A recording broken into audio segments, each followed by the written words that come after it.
नमस्कार, मेरा नाम है बबलू और आप इस वक्त देख रहे हैं मेरा और अपना YouTube चैनल जिसका नाम है बबलू के बगिया। दोस्तों, जैसे कि मैंने पिछले ब्लॉग में आपको प्रॉमिस किया था कि मैं जल्द से जल्द पल्लिका नर्सरी के दोबारा विजिट करूंगा और वहां पे आपको मैं फूलों के बारे में जानकारी दूंगा, वहां पे एक्सपर्ट की जुबानी।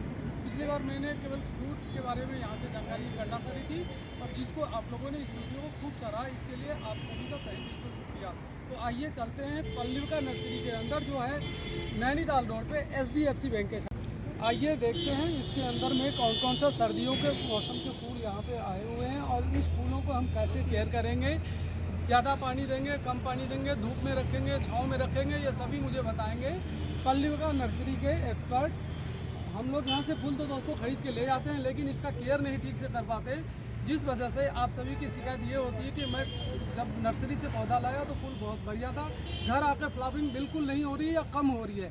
तो आइए इन सभी गुर के बारे में मैं यहाँ के एक्सपर्ट से पता करते हैं और आपको बताते हैं कि इस फूल को आप कैसे अपने बगिया में या अपने टेरेस गार्डन पे रखेंगे तो ज़्यादा से ज़्यादा फ्लावरिंग होगी। आइए दोस्तों मेरे साथ।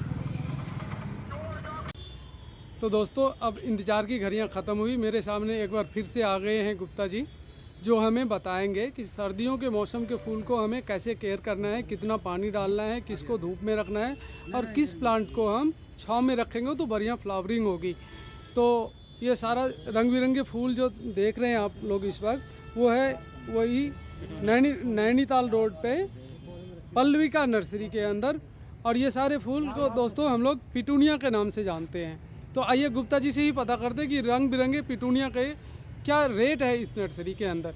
गुप्ता जी नमस्कार। सबसे पहले आप सभी लोगों आपका स्वागत है मेरे इस YouTube चैनल पे जिसका नाम है बबलू की बगिया। तो गुप्ता जी आपसे दोबारा मिलना हो रहा है, ये मेरा सौभाग्य है। अब मैं पता करता हूँ इस सर्दी के फूल के बारे में। तो ये फूल का नाम क्या है गुप्ता जी? ये पिटूनिया है। अच्छा, ये विंटर सीजन में ही फ्लावरिंग करता है, सितंबर से लेकर के और अप्रैल मई तक। अच्छा, अगर जब समर सीजन आते हैं गर्मियों में तो उसको अगर आपने उठा के थोड़ा शैडो में रख दिया बरामदे वगैरह में, तो इसकी फ्लावरिंग का जो पीरियड है जी जी, अप्रैल मई की जगह जून जुलाई तक भी जा सकता है। पिटूनिया में क्या कीड़े मकोड़े का कोई प्रकोप है होता है? पर फुल्ली जो एक होती है जी। कैटरपिलर, जी जी, वो आ सकता है, वो किसी में भी आता है। पर सर्दियों में मेरे ख्याल से किसी भी पौधे में कीड़े बीमारी जल्दी लगती नहीं है। अच्छा, फंगस की प्रॉब्लम आ सकती है ज़्यादा वाटरिंग की वजह से। अच्छा, फंगस लग सकता है। ओवर वाटरिंग से हमें बचना है। इस प्लांट को यदि हमें बचा के रखना, किसी भी पौधे को, सर्दियों में वैसे भी पानी की जरूरत कम होती है, आवश्यकता होती है क्योंकि हाई टेम्परेचर होता नहीं है। जी जी जी, तो लो टेम्परेचर में अच्छा चलता है। ये रंग बिरंगे फूल मुझे केवल सर्दियों में ही देखने को मिलता है। क्या इसे मैं गर्मी के सीजन में भी बचा कर रख सकता हूँ यदि ये मेरे गार्डन में पहले से मौजूद है तो? हाँ, देखिए इसको मैंने जैसे अभी भी बताया आपको कि इसको बरामदे में रखें या शैडो में रखें, किसी बड़े पेड़ के साथ रख दें। अगर आप जी जी छाया में अगर इसको शैडो मिलती है तो इसका फ्लावरिंग जो पीरियड है या इसकी जो लाइफ है थोड़ी बढ़ जाएगी 1-2 महीने। अच्छा, लेकिन हम अप्रैल मई बोलते हैं तो जी जी, मई जून हो सकता है। अच्छा, लेकिन 12 महीने मैं इसको बचा के नहीं रख पाऊंगा। अगले सीजन के लिए मुझे नया फिर से लगाना पड़ेगा। तो गुप्ता जी, इस रंग बिरंगे फूल का कीमत क्या है इस पल्लिका नर्सरी के अंदर? केवल 15 रुपये। ये 15 स्टेज पे है जी। और ये हाइब्रिड वाली वैरायटी है पिटूनिया की। जी जी, तो 3-4 वैरायटियाँ आती हैं, वो सारी हैं। गुप्ता जी, मैंने भी बहुत पहले से प्लांटेशन स्टार्ट किया था और मैंने जब भी पिटूनिया का पौधा ख़रीदा ना, मुझे 20 से रुपये से कम में कहीं नहीं मिला। पहली बार मैं आपके जुबानी सुन रहा हूँ कि 15 रुपये का पिटूनिया पल्लिका नर्सरी नैनीताल रोड पे मिल रहा है। तो दोस्तों, यदि कोई पिटूनिया के शौकीन हैं तो इधर उधर ना जाएं, आ जाएं सीधे पल्लिका नर्सरी के अंदर, जहां केवल मात्र 15 रुपये में पौधे मिल रहे हैं। पौधे तो पौधे, इसमें मिट्टी के साथ आपको पौधा मिलेगा। घर जाकर इसको कुछ नहीं करना है, इसको पन्नी से निकाल के अपने गमले में डाल देना है और अभी से लेके गुप्ता जी बता रहे अप्रैल मई तक बढ़िया फ्लावरिंग करेगा ये। गुप्ता जी, यदि बढ़िया फ्लावरिंग हमें चाहिए तो इसके लिए कुछ खाद पानी कुछ ऐसा कुछ है क्या? हाँ, वही जो रेशियो होता है सॉइल मिक्सचर जो हम लोग बनाते हैं, आधी मिट्टी और आधी गोबर की सड़ी हुई खाद जी या फिर वर्मी कंपोस्ट मिलाकर हम जो मिक्सचर एक बार तैयार करते हैं, जी जी। तो उसी से ये बहुत अच्छी फ्लावरिंग करता है। बाकी हर महीने 15 दिन में अगर कुछ ना कुछ अगर इसमें न्यूट्रिएंट्स आप डालते हैं जी जी किसी भी तरीके का, चाहे वर्मी कंपोस्ट, बॉन मील, नीम की खली, गोबर की खाद, जी जी। तो इसके लिए और ज़्यादा बेटर हो जाएगा अच्छा और अच्छा इसका फ्लावर भी बढ़ जाएगा। अच्छा। तो गुप्ता जी ये जो फूल है आप कहाँ पे तैयार करते हैं? यहाँ पे जो इतने सारे फूल है मुझे दिख रहा है केवल फूल तो है, लेकिन इसका तैयार करने का कोई व्यवस्था मुझे यहाँ नहीं दिख रहा है। तो आप क्या इस फूल को बाहर से खरीद के फिर नर्सरी में रखते हैं? नहीं नहीं, हम लोग साल पूरा करते हैं। हमारे यहाँ लगभग 80 से 90% के आसपास सारा प्रोडक्शन अपना ही है। हमारी फार्म नर्सरी है किच्छा रोड पे, लालपुर, महाराजपुर। अच्छा अच्छा, वो भी इसी का ब्रांच है क्या? इसी की ब्रांच, हमारी 4 ब्रांचेस हैं। आपकी 4 ब्रांच है यहाँ रुद्रपुर के अंदर? जी जी जी जी तो जो मेन ब्रांच हमारी फार्म नर्सरी महाराजपुर, जी जी। सारा प्रोडक्शन ये वहीं पर होता है। अच्छा अच्छा। तो ये वहाँ से यहाँ लाते हैं। गुप्ता जी मैंने सुना है कि जब यहाँ पे G20 का डेलीगेट्स उत्तराखंड का विजिट पे आए थे ना, तो सारे रोड पे जो फूल लगाए गए थे, फूलों से पूरे शहर को पाटा गया था, वो कहीं और से नहीं केवल पल्लविका नर्सरी से लिया गया था। और भी लगी थी। और क्या? ग्रास भी लगी थी। हाँ बिल्कुल सही कह रहे हैं आप, मिट्टी पाट के ग्रास भी लगी थी, बहुत ट्रॉलियों से भर भर के ग्रास आती थी। तो ये केवल पल्लविका नर्सरी से लिया गया था दोस्तों। का काम सारा हम नहीं किया था। हॉर्टिकल्चर का काम, फ्लावरी कल्चर का काम नर्सरी से, केवल पल्लविका नर्सरी से हुआ था। और आलम ये हो गया था दोस्तों कि इतनी बड़ी नर्सरी का भी फूल कम पड़ने लग गया था। इनके 4 ब्रांच यहाँ रुद्रपुर में है, मैं बताऊँ आपको। एक है नैनीताल रोड पे, दूसरा दिल्ली रोड पे, तीसरा किच्छा रोड पे और चौथा जाफरपुर के पास दानपुर, ये काशीपुर हाईवे पे। ये चारों ब्रांच इनके खुद के हैं और एक जगह केवल प्रोडक्शन होता है और वहाँ से इन चारों नर्सरियों में ये प्लांट्स वहाँ से डिवाइड किए जाते हैं और फिर ये सेल आउट होता है दोस्तों। तो ये थी पिटूनिया के बारे में जानकारी। आगे चलते हैं, गुप्ता जी से पूछते हैं ये गेंदे के जो रंग बिरंगे छोटे छोटे फूल अभी खिल ही रहे हैं, इस गेंदे को हम कैसे केयर करें, क्या रेट है? गुप्ता जी ये कौन फ्रेंच मैरीगोल्ड है? इस क्या कौन सा फूल बोलते हैं गुप्ता जी इस फूल को? French marigold. French marigold. ये छोटे छोटे ऐसे ही आते हैं क्या लड्डू की तरह? छोटे फूल रंग बिरंगे, लेकिन फ्लावर की क्वांटिटी बहुत ज़्यादा होती है। तो ये भी आपने सारे पन्नी में ही पैक करके रखे हो गुप्ता जी, क्या रेट होगा इसका? 15 रुपये। ये भी पिटूनिया की तरह 15 रुपये का एक पौधा है? जी। अच्छा। इसी की एक प्रजाति वो है बड़े फूलों में। जी जी जी।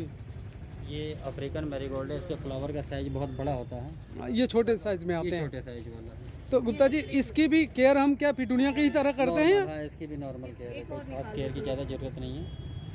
जो केयर पिटूनिया की वही जी जी। भी है। तो ये मैरीगोल्ड में भी क्या कीड़े लगने का डर नहीं होता पूरा सीजन? इसमें भी कीड़े वगैरह जल्दी नहीं लगता है। अच्छा अच्छा। कीड़े बीमारी हैं, कभी भी किसी भी समय आ सकता है, उसका गारंटी नहीं है, लेकिन कम केयर में ये प्लांट बढ़िया फ्लावरिंग देगा। बहुत ही खूबसूरत, बहुत ही बढ़िया कहा। और सबसे बढ़िया जो मुझे लगा यहाँ आपके नर्सरी में, इसके रेट बिल्कुल वाजिब रेट है। दूसरे किसी नर्सरी में 20 से कम का ये पौधा नहीं मिलेगा, ये मेरी गारंटी है दोस्तों। और केवल पल्लविका नर्सरी के अंदर ये पौधा केवल 15 रुपये में मिलता है। अच्छा गुप्ता जी गुलाब के बारे में मुझे भी बताइए, कीड़े के बारे में लोग बहुत पूछना चाहते हैं, इसमें भी कीड़े लगता है क्या? हाँ, इसमें थोड़ा सा कीड़ा ज्यादा लगता है। जी जी। तो उस केस में खाद भी बहुत ज्यादा चाहिए होती है। जी जी। दूसरे पौधों के फूलों के मुकाबले गुलाब को खाद और फर्टिलाइजर की ज्यादा जरूरत पड़ती है। अच्छा अच्छा अच्छा अच्छा। इसमें समय समय पे अगर ज्यादा ह्यूमिडिटी बढ़ गई, उमस ज्यादा है, तो इसमें स्केल इंसेक्ट एक कीड़ा आता है। जी जी। जो इसके तनों पे चिपका हुआ रहता है, वो लग जाता है। जी जी। भी लगती है, टाइम से इस पे कीड़े लगते हैं, पर इसकी केयर ज़्यादा करनी पड़ती है थोड़ी सी दूसरे पौधों के मुकाबले। तो थोड़ी सी केयर पे ही आप इसको बहुत अच्छे से ग्रो कर सकते हैं और अच्छी फ्लावरिंग पे ले सकते हैं। तो गुप्ता जी आप जैसे बता रहे हैं कि इसमें, जैसे कि इससे पहले किसी भी प्लांट में आपने कीड़े के बारे में नहीं के बराबर बताए थे मुझे कि कीड़ा नहीं लगता, लेकिन गुलाब के बारे में थोड़ा सा एक्स्ट्रा केयर करने की जरूरत बता रहे हैं गुप्ता जी। इसमें कीड़े लग सकते हैं, तो इस कीड़े से बचाव के लिए गुप्ता जी हमें क्या करना पड़ेगा? ऑर्गेनिक तरीके से बताइएगा मुझे। यदि मैं पेस्टिसाइड नहीं यूज करना चाह रहा हूँ तो इसको कैसे बचा सकता हूँ कीड़े से? जैसे एक तो हम मैनुअल कर सकते हैं, अगर कोई कीड़ा सुंडी दिखाई देती है तो मैनुअल उससे हैंड किलिंग कर सकते हैं। मैनुअल का मतलब गुप्ता जी से है कि वो हाथ से उसके लिए निकाल दो, बस साफ हो गया। निकाल दो या मार दो या जो भी करो हैं आप, जो आपको सूटेबल नजर आता है वो करिए। जी जी बाकी नीम ऑयल होता है। जी, नीम ऑयल होता है वो, और नीम ऑयल ऑर्गेनिक होता है क्या? बिल्कुल 100% ऑर्गेनिक है। जी, उसके जी। स्प्रे से भी कीड़े भाग जाते हैं, मर जाते हैं। मैंने सुना है गुप्ता जी कि नीम स्प्रे को हर एक 15 दिन में पौधे पे करना ही चाहिए। इससे क्या होगा कि आपके जो पौधे हैं उसमें कीड़ा आएगा ही नहीं, कीड़ा लगेगा ही नहीं। फंजीसाइड दोनों को ही वो कंट्रोल करता है। यदि 15 दिन में आपने एक बार स्प्रे कर दिया तो फंगीसाइड आपको लगाने की जरूरत नहीं है, पेस्टिसाइड आपको यूज करने की जरूरत ही नहीं है। दोनों बहुत ही चीप रेट में ये आ जाता है। गुप्ता जी, मैंने आपसे खाद के बारे में तो पूछा, लेकिन खाद की रेट के बारे में पूछना भूल गया। तो क्या आप बता सकते हैं कि आपके यहाँ से गोबर का खाद मैं कितने रुपए केजी के हिसाब से ले जा सकता हूँ?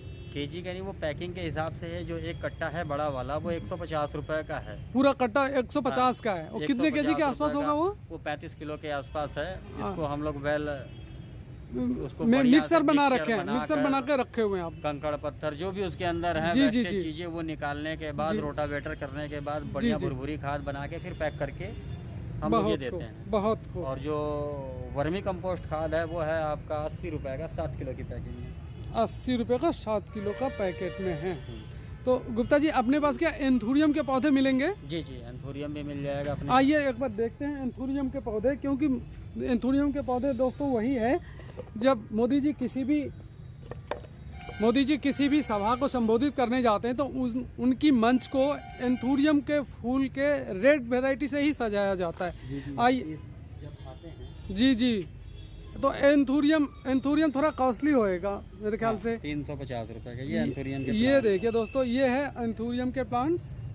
यही फूल आप मोदी जी के हर एक सभा में माइक के नीचे लगे हुए देखते होंगे। डल हो चुका है, अभी थोड़ा डल हो चुका है, सेट में रखा हुआ है। हाँ, थोड़ा सा इनको गर्मी चाहिए, और गर्मी में हल्के पानी का छिड़काव से ये बहुत बढ़िया, बहुत अच्छे ग्रो करते हैं। और ये गुप्ता जी, क्या एक प्लांट से अनेक प्लांट हो सकता है, डिवाइड हो सकता है? आसानी से बन जाता है, लेकिन उसमें बहुत ज़्यादा समय लगता है। अगर एक से दो हमने कर लिया जी जी तो मल्टीप्लाई तो बड़ी आसानी से हो जाता है, पर उसको फ्लावरिंग स्टेज तक पहुंचने में समय लगता है। यानी कि हम यदि मेहनत करें तो इस महंगे पौधे को अपने घर पे बैठे तैयार कर सकते हैं, लेकिन थोड़ा सा सब्र रखना होगा। जैसे कि गुप्ता जी बता रहे हैं, इसको मल्टीप्लाई करने के लिए थोड़ा सा सब्र रखना पड़ेगा हमें। फ्लावरिंग स्टेज पर आने के लिए थोड़ा समय लगना पड़ेगा। जी जी जी, ये मैं ब्रह्म कमल कहीं देख रहा था गुप्ता जी।